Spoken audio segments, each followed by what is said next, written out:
mentioned she was afraid of disappointing her mom by letting her know about the bad stuff that she did. What kind of bad stuff did she do that she was worried about? Well, just like when she supposedly got pregnant again after Brandon left for Iraq, and just that she did things that were behind her mom's back, I guess, in hopes that she wouldn't find out, like the party that she was going to throw at the house and her mom didn't know about. And what else? Well, I guess, the whole job thing is, it's got to be another one. We mentioned that before, as far as her telling people that she was an event planner. You mentioned Mallory was going to school for event planning, Mallory being Lee's girlfriend. Right. And you found it odd that, how can Mallory be going to school for it when... Casey is, yeah. What was your perception about Casey telling you she was an event planner? Did you believe it? No, and I don't think anybody did. Mostly because she had Cindy's... From what I understand, she had used Cindy's laptop quite a bit and kind of used that and said that was her work laptop.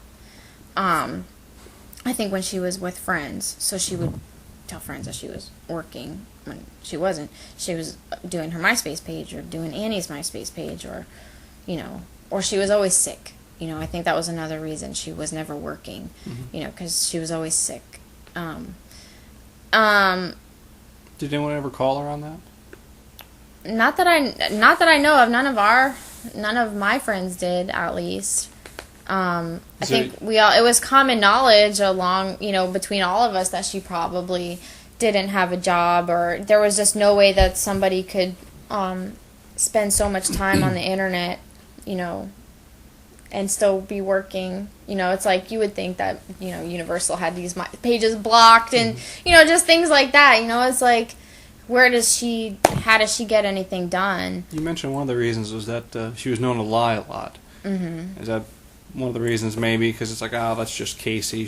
We're used to it? Yeah. It was definitely, but it was never like, it was always just these little tiny stupid things that it's like, you don't think that it's like, you don't, how would you call somebody out on that? It's like, what would you, it's just like I said earlier. It's like, what do you ask her to provide you with the pay stub and a W-2?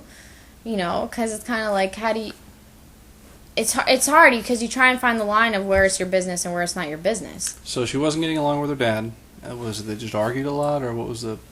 According to her, they argued all the time. About anything in particular? About just everything. As far as she never went into any specifics, but they were just always arguing. Was it about money, or about Caylee, or about living at home or work, or? I haven't the slightest idea. So she had a rough time with her dad. Yes, they argued a lot. Definitely. Mom was being overprotective or overbearing, and was trying to assume the mother role with Caylee. Right. We mentioned before, or we talked about before, Cindy threatening Casey by saying that she was going to get custody. Tell me about that. How did that come up? Well, how often did that come up? I don't know how often. I don't know how often it came up between Cindy and Casey. I just don't know. But I know that it had been mentioned by Leaf to me a few times. That George had mentioned it to me at the prayer vigil. Saying like, kind of like a what if, if we had only if we had only just done it instead of just talking about it, no,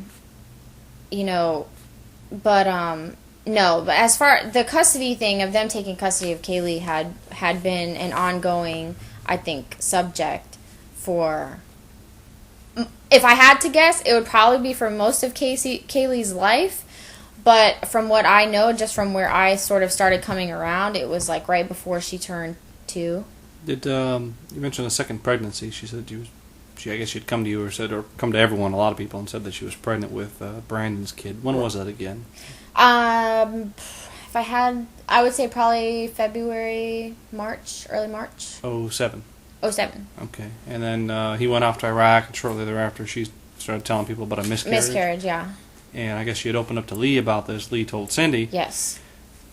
What happened there? How did that go over? Well, he had told her.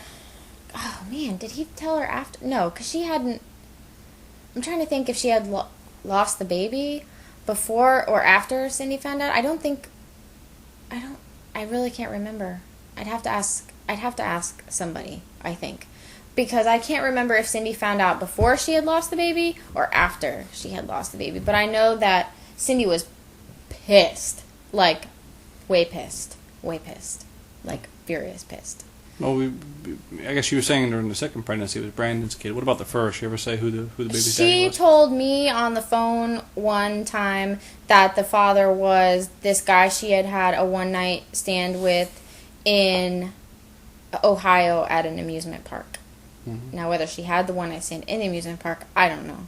I didn't ask that far. Let me go backwards real quick. As far as when Sydney found out, did she go grab her out of a restaurant or something? Supposedly, I heard that she took her out of a TGI Fridays. But you weren't there. No, I was not there that time. No. Who did you hear from, Lee? Lee. Okay. Tell me about her meltdown. You kind of went into detail about that before, when it happened, and exactly what she told you. It happened. She called me one time. I would guess it was probably March. It had to have been in March of 2007. That she called me and said that she needed somebody to talk to. She was feeling crazy.